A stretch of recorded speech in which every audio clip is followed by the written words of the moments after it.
Okay, in today's lesson, we're going to talk about choosing which method of solutions to use. Okay, so let's look at the different methods that we've talked about. So the last lesson we talked about was using the quadratic formula, and that's especially easy when you have your quadratic equation in the form ax squared plus bx plus c equals 0, especially if you have something that's not a 1 in front of your quadratic term. Okay, if there's no 1, if there's 1 here, it might be easier just to factor it or complete the square. If this is a number, okay, other than 1, if you were going to factor, you'd probably have to do slide divide bottoms up unless it was a perfect square trinomial. Okay, so whenever you have it in this form and then an a is something other than 1, the quadratic formula is usually the best way to go. Okay, straight up factoring, this is everything that we did in chapter 5. If it's ax squared plus bx equals 0, notice there's no constant. Okay, so this would be one where I could actually factor out a greatest common factor. Okay, or if the factors are easily seen, if you see that it's a perfect square trinomial, or that it's the difference of two squares, or it's smaller numbers and you look at it and you can factor very quickly. Okay, those would be times to use factoring. Using the property of square roots of equal numbers.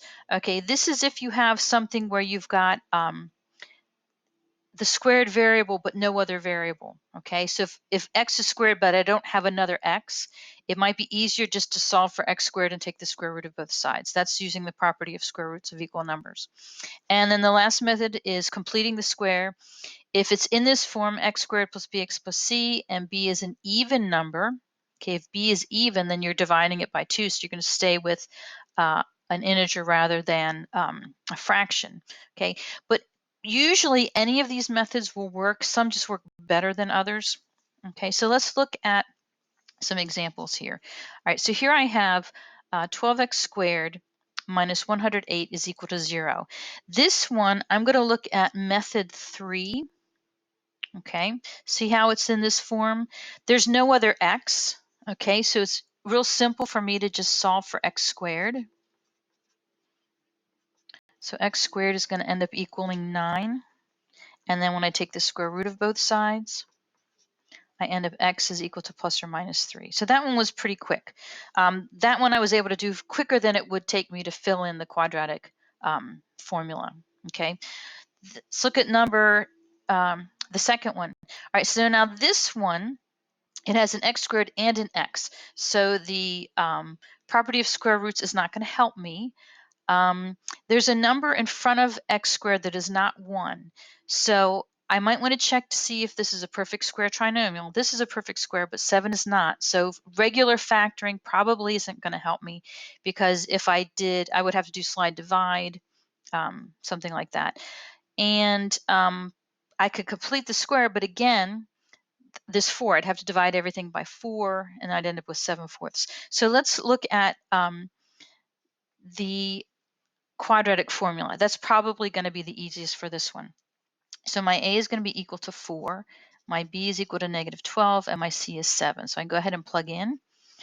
This will be a positive 12 plus or minus 12 squared is 144 minus 4 times 7 all over 2 times 4.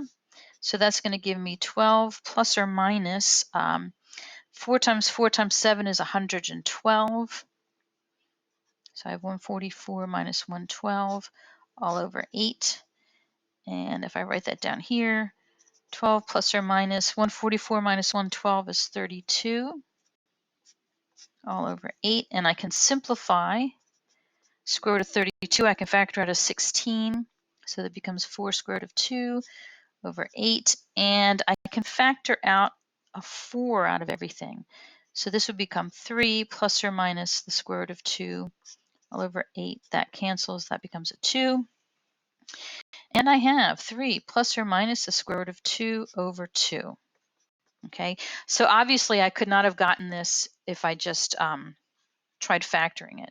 Slide divide bottoms up is not going to give me an answer like this. So this is a situation where probably the only thing I could have done was either complete the square or using the quadratic formula. Okay, let's look at some other methods. All right, if we look at this one, 4t squared minus 56t equals 0, this is very similar to what factoring looks like. There was no constant. So let's see if we can factor this one. And the first thing I want to look for is greatest common factor. Remember that when we're factoring, we always look for greatest common factor first. So 4 goes into 56 14 times. So I'm going to factor out a 4t, and that's going to leave me with t minus 14 equals 0. Okay, so either 4t equals 0 or t minus 14 equals 0. So t is 0 or t is 14. So that was pretty quick, okay? Which is why, again, I could have used the quadratic formula, but it would have taken me longer, okay? So if I can factor and I look at it and I can factor easily, then it makes more sense to do that. I knew that 4 went into 56. There's no other constant there, so I knew that just general factoring would be good for that, okay? If I look at this one is looks pretty basic. I don't think I can use Xbox for this because there's no two numbers that I can multiply to get 2 that'll add up to 8. I could go ahead and use the quadratic formula, but I think what I'm going to do is I'm going to complete the square. So by completing the square, I do this. I leave a space and I bring my 2 over there. So 8 divided by 2 squared, that's going to be equal to 4 squared. So it'll be equal to 16. So I'm going to add 16 to both sides. This just factors as n plus 4 because it's whatever I had before I squared it. Make sure you can see that. Squared, and that's going to equal 18. Take the square root of both sides. So I have n plus 4 is equal to plus or minus the square root of 18. I can simplify that. It's 9 times 2. The square root of 9 is 3, so this becomes 3 squared of 2. So let me write this out again. N plus 4 equals plus or minus 3 squared root of 2.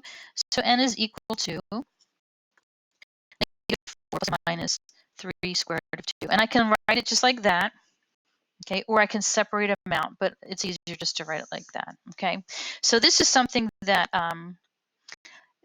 I would not have been able to get this answer if I just did straight out factoring, which we obviously we looked at it and we saw that we couldn't do that. I could have used the quadratic formula, but completing the square, this is even, so I knew when I divide it in half, I'd still have a whole number. I wouldn't have a fraction. 2 is not a real big number, so that one worked out pretty easily by just completing the square. Okay. So now let's look at our proof. So it says solve each equation using the most appropriate method. Now you can choose any method you want. Some people just use the quadratic formula for everything. That makes a little bit of extra work depending on the problem, but then they don't have to really think about it. Sometimes it's better to think about it and try the most expedient way. Okay. So if I look at this, I see that I have an x squared. Okay, but I don't have a linear term. I don't have an x, so I'm going to just solve for x squared. To me, that just seems the most obvious. So x squared is equal to 98 over 50. Okay, and I can simplify this. If I divide them both by 2, I get 49 over 25, which looks good. So when I have that and I take the square root of both sides, I get x is equal to plus or minus, okay, because this is positive, 7 over 5. Okay, so that one was pretty quick, okay, just by doing regular factoring. I had the x squared term, I had no other variables, so I knew that just solving for x squared and then taking the square root was going to be the easiest way.